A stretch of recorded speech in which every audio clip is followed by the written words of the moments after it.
एक कहानी तुम्हारे अंदर की। एक दिन एक आदमी एक पुरानी किताबों की दुकान में गया। वहां उसे एक किताब मिली, the 7 habits of highly effective people. वह बोला, अरे ये तो हैबिट्स और सक्सेस पर किताब है, इसमें नया क्या होगा। शॉपकीपर मुस्कुराया और बोला, बेटा ये किताब पढ़ने के लिए नहीं होती, ये किताब जीने के लिए होती है। और यही बात सच निकली। स्टीवन कोवी कहते हैं, success is not something you pursue, it's something you attract by the person you become. यह किताब सिखाती है, अगर सोच बदलो तो आदतें बदलेंगी, और आदतें बदलेंगी तो पूरी जिंदगी बदल जाएगी। Chapter 1, be proactive. अपनी जिम्मेदारी लो। जिंदगी के हर मोड़ पर 2 रास्ते होते हैं, या तो तुम विक्टिम बनो या क्रिएटर। एक कहानी है विक्टर फ्रांकल की, एक साइकाइट्रिस्ट जो कैंप में था। हर दिन मौत का सामना करता, फिर भी हर दिन जीता रहा। लोग पूछते, तुम इतने शांत कैसे हो?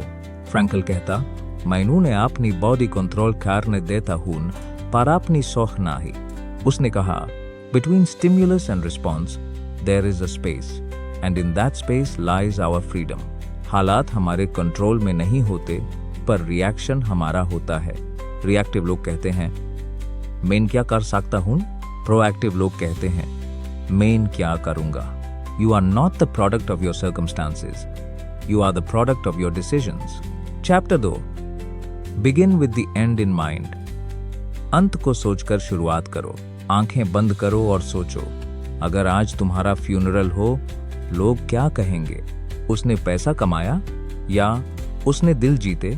एक बिजनेसमैन था राजीव, सुबह से रात तक काम करता, एक ही गोल, प्रॉफिट। एक दिन उसका बेटा बोला, पापा मुझे याद नहीं आता आपने मेरे साथ लास्ट कब खेला था। उस पल राजीव टूट गया। उसने सोचा, मैं दुनिया जीत रहा हूं, लेकिन अपना घर हार रहा हूं। उसने लिखा, मैं एक ऐसा इंसान बनना चाहता हूं, इसे मेरी फैमिली गर्व से याद करे। हर दिन भागते रहना तब तक बेकार है जब तक तुम्हें अपनी डायरेक्शन पता नहीं। सक्सेस मीनिंगफुल तब होती है जब तुम्हें पता हो तुम्हारा वाई क्या है। If your ladder is leaning against the wrong wall, every step just takes you farther from your goal. Chapter 3, Put first things first. जो जरूरी है उसे पहले करो। क्या तुम्हारा दिन भी कॉल्स, मीटिंग्स और ईमेल्स में निकल जाता है और रात में लगता है आज भी कुछ खास ना ही हुआ? एक प्रोफेसर ने एक जार उठाया, उसमें बड़े स्टोन्स डाले और पूछा, फुल? स्टूडेंट्स बोले, यस। फिर उसने पेबल्स, फिर सैंड और फिर वाटर डाला और बोला, लाइफ भी ऐसी ही है। अगर बड़े काम पहले नहीं करोगे तो उनके लिए कभी जगह नहीं बचेगी। एक वर्किंग मॉम थी मीरा। उसकी जिंदगी हर वक्त भाग दौड़ में थी। एक दिन उसने स्टीवन कोवी का कोट पढ़ा, the key is not to prioritise what's on your schedule, but to schedule your priorities. उसने अपने 4 बड़े काम लिखे, हेल्थ, फैमिली, लर्निंग और पीस, और अपना स्केड्यूल उन्हीं के आसपास बनाया। कुछ हफ्तों में उसका स्ट्रेस कम हुआ और लाइफ बेहतर हो गई। बिजी रहना और प्रोडक्टिव रहना अलग बातें हैं। अपनी प्रायोरिटीज पहचानो और पहले वही करो जो सच में मायने रखता है। Chapter 4, think win win. दोनों की जीत सोचो। जिंदगी कोई वॉर नहीं है, ये एक पार्टनरशिप है। एक छोटे शहर में 2 दोस्तों का बिजनेस था।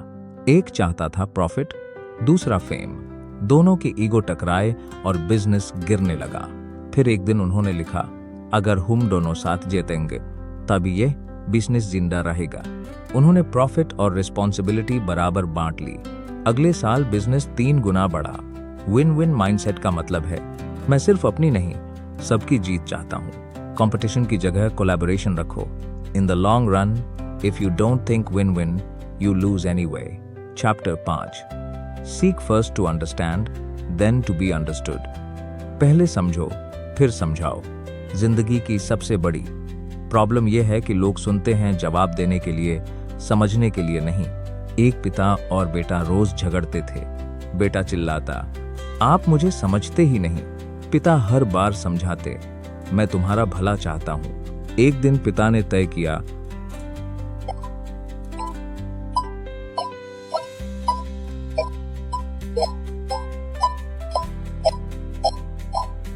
आज मैं कुछ नहीं कहूंगा, बस सुनूंगा।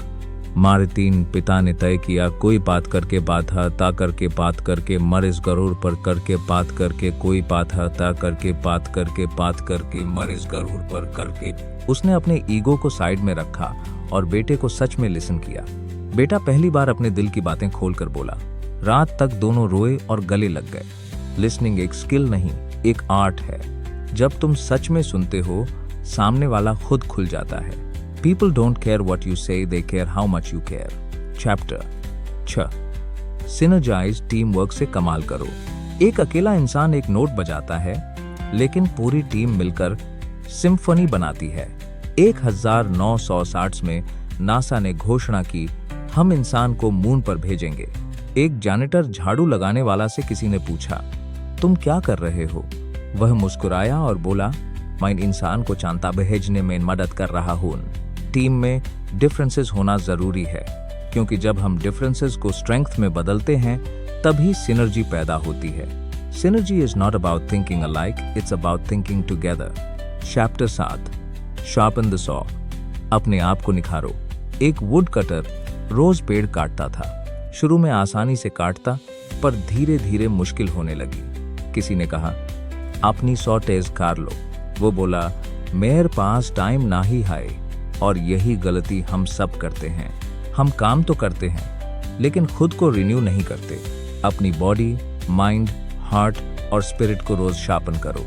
बॉडी के लिए एक्सरसाइज, माइंड के लिए रीडिंग और लर्निंग, हार्ट के लिए ग्रैटिट्यूड और रिलेशनशिप्स, स्पिरिट के लिए साइलेंस और meditation. If you don't sharpen the saw, one day your blade will break. EPI लोग डिपेंडेंस से इंटरडिपेंडेंस तक। बचपन में हम डिपेंडेंट होते हैं, जवानी में इंडिपेंडेंट। लेकिन सच्ची ग्रेटनेस तब आती है जब हम इंटरडिपेंडेंट बनते हैं, जब हम समझते हैं कि हम सब एक चेन के हिस्से हैं। Greatness is not in being powerful, it's in empowering others. Outro. अब तुम्हारा वक्त आ गया है। अगर तुम्हें लगता है कि जिंदगी रुकी हुई है, तो याद रखो, जिंदगी बदलने के लिए बस एक आदत काफी है। Start small, start today. एक आदत एक दिन बदलती है, और वो दिन तुम्हारी पूरी कहानी बदल देता है। Your habits right your destiny, so write them wisely. तुम्हें हीरो बनने की जरूरत नहीं, बस अपनी आदतों को हीरो वाली बना लो। अब वक्त आ गया है अपनी जिंदगी को रिएक्ट नहीं, क्रिएट करने का।